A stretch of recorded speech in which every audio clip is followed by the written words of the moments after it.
Okay, let me do the next 5 chapters in Lady Anna by Anthony Trollope. This is chapters 16 to 20.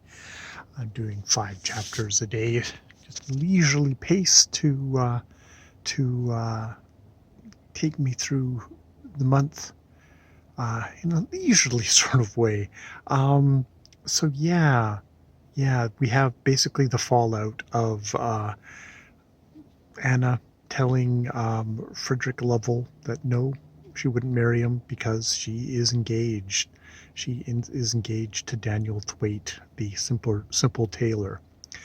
So this has the basically kind of the results of he basically packs up and leaves pretty shortly after they kind of have a very silent drive home where the other two ladies, aunt and niece, very much kind of twig that, oh, whatever had happened did not go well. He leaves. The Reverend, who is the father of this household, is somewhat pissed that he's been left with Anna. It's like, okay, he's never particularly liked it. He thinks that her and her mother are charlatans who are trying to kind of take the money from the family.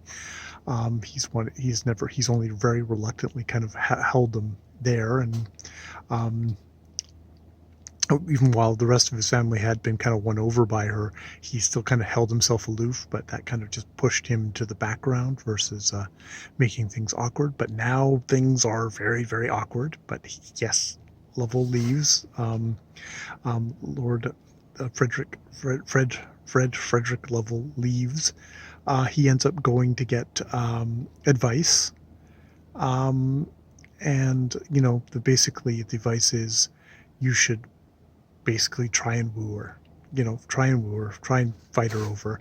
And he's like, well, she's basically said that she's with this guy, this lowborn, and it's like, it's very much a degradation. And it's like, could I actually love someone who had willingly put themselves in with a tailor?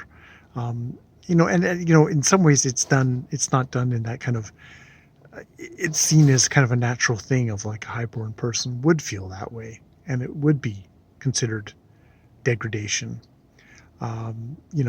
It's not looked at as like, oh, he's just a horrible snob. But yeah, he does agree. He does agree that he goes back.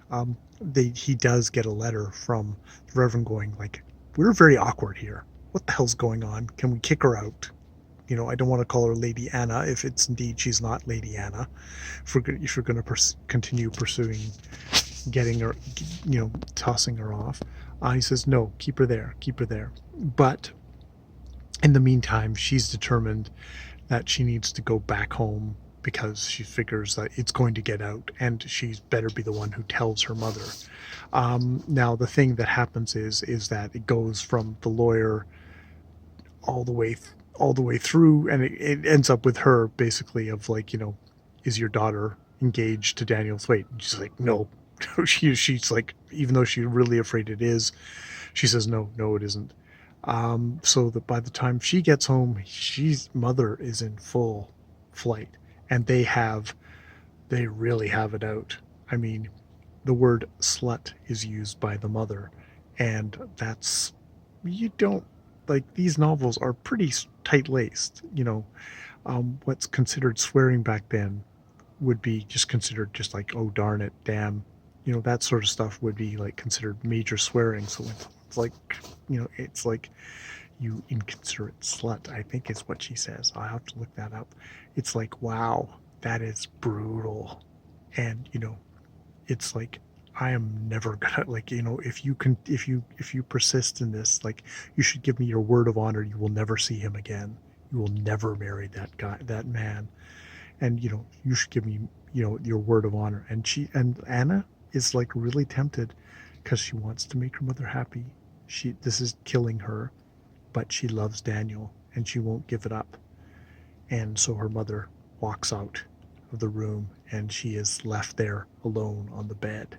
It's like, woo, it is brutal. It is really brutal. And yeah, it's interesting. Like the Solicitor General, Sir William, is really of the kind of the opinion of like, well, we really don't have a legal leg to stand on with this case. It is her. This, you know, you might inherit the lands, but she's going to inherit all the money. And also that he doesn't quite blame her for falling in love with this Daniel. It's like they were their only protectors. She hasn't gotten to know, you know, um, she hadn't gotten to know lords to be able to compare this simple tailor guy with a lord. He doesn't even really kind of criticize Daniel, saying like, well, it's not like he's taken her by force and whisked her off. It's like, and it doesn't even look like he's been writing to her, you know, while she's been staying up with the level people. It's like he seems to be kind of, you know, he's having his chance, and of course we can't let him marry her. That would really screw up the family. But you know, it's like he's got. It's interesting the kind of the sympathy that he shows for these people, where you know the much more hardline people are just like, wow, this is this is fucking demon seed, horrible, tough stuff. So yeah, it's an interesting novel. Definitely kind of poking at some very sore points in this society. You know, the things where like things are going swimmingly, and then someone does something that you think, oh, that's not, and then everybody freaks out. And this is definitely one of these.